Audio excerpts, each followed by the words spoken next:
So how do we stop them? What do we do? Well, it turns out, as you've heard from folks who know a lot more about it than I do, that the Constitution gives us a mechanism, and I believe with it, a responsibility for stopping runaway government in Washington, D.C. 2 years ago, I had the privilege of hosting at Harvard Law School. Yeah, and believe it or not, they let guys like me at Harvard Law School.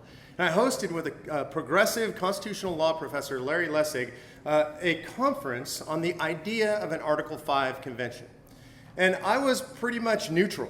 I just thought, I don't know if this would do anything. I wasn't scared of it. I wasn't a runaway convention guy, but I just didn't see that it would solve our problems. And then I had the privilege of meeting up with Mike Ferris. And Mike laid out the plan that you heard, that we got 75% of your districts, right? That's roughly 3,000 districts around the country, 100 activists in each district willing to participate, 25 willing to go to hearings. And I saw in Mike a man who knew how to build a movement like that, who had done it historically over the long haul. I knew that I'd been involved in building a movement like that in the Tea Party, and I knew that we could bring those networks to bear to pressure the country, to pressure people who were against it, to hold a convention to restore our God-given rights. And that's exactly what we intend to do. Here's the deal. The Army is out there. You've seen them perform. You know they're out there. You know what the homeschool movement did, right? I mean, they protected our right to educate our own children in the way we see fit, and they've done it successfully all over the country for a long time. You saw what the Tea Party movement did. You understand the power of grassroots, and you know that when you stand and you take a position, you need them there. And you know how lonely it is, because I'm sure all of you have done it, in the times when you do stand and you think they're there and you turn around and nobody's there, right?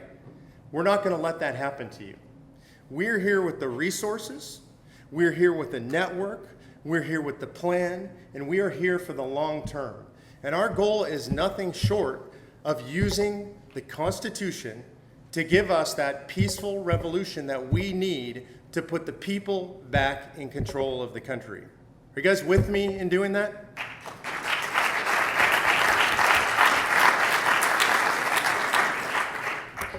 There are a lot of great people in history, and as I look back in history, there's somebody that's always looking over my shoulder. And I'm not a big one for idolizing the great men and women of history, but I can't help but hear Ronald Reagan's positive optimism, and I listen to his speeches all the time when I run.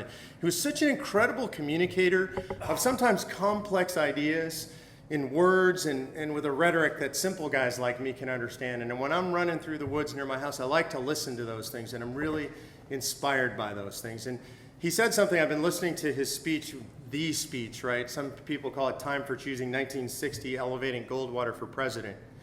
And he said that we here right now have a rendezvous with destiny, you and I.